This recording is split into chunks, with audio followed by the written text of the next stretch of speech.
before I was going to say that some of the things that I have expressed in the section with the PowerPoint presentation of, oh, you're here, you're there, this is where you're up to, a couple of years ago, thought it would be cute to have it like a self-defense system, like a martial arts system, like you're a white belt, a green belt, a blue belt, and so on.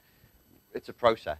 So is it a necessary phase to mythologize them in order to move forward, to develop this personal conspiracy theory?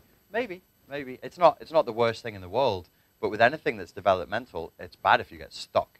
And what we can say definitively is there are people on narcissistic abuse victim forums who have been stuck at one level for, some of them, for a decade.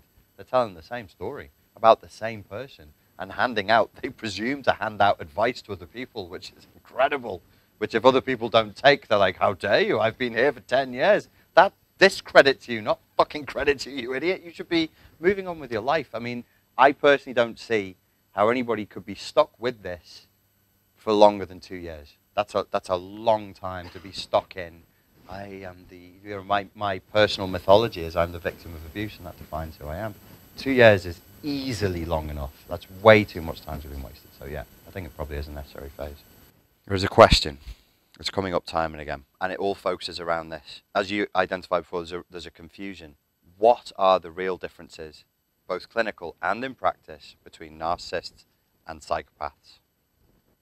Is your mic on? Yes, it is. This is my biography.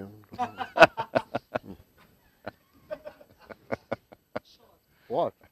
You don't believe it, huh? What's a biography? Start with the basics. Psychopaths don't need narcissistic supply. Very many of them hide.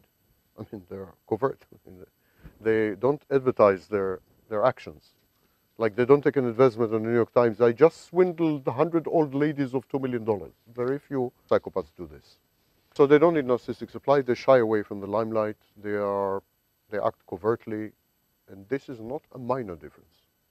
The entire pathology of narcissism relies exclusively on narcissistic supply. Everything. Everything is regulated with supply. Emotions, cognitions, and yes, narcissists have emotions.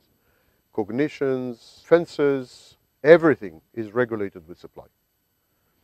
And the fact that psychopaths don't need supply at all and even shy away from supply is the first crucial. Second difference is the use of impulse control. Narcissists don't have impulse control the way children don't have impulse control. They don't get what they want, they fly off the handle, fly off the bed. Psychopaths turn on and off, turn the rage on and off. They use it like a spigot. You don't give them what they want, they will intimidate you with rage. The minute you give them what they want, they turn off the rage. So the psychopath's rage is far more controlled than we are led to believe. There's this image that psychopaths are out of control, maniacs, but actually they're very calculated, very cold machines, and they can turn everything, not only rage, on and off. They're goal-oriented, utterly goal-oriented.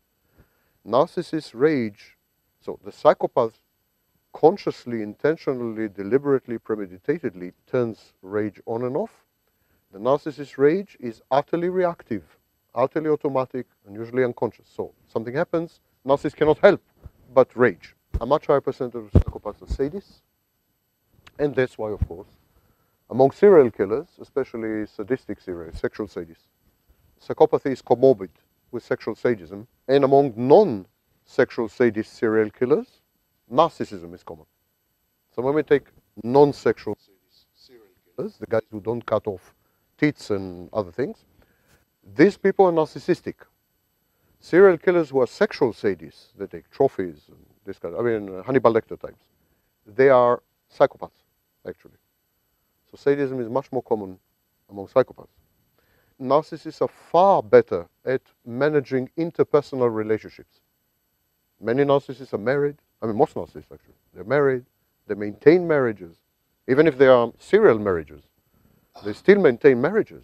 I mean, marriage is a complex relationship. They have to court. They have to convince the woman. They have to get married.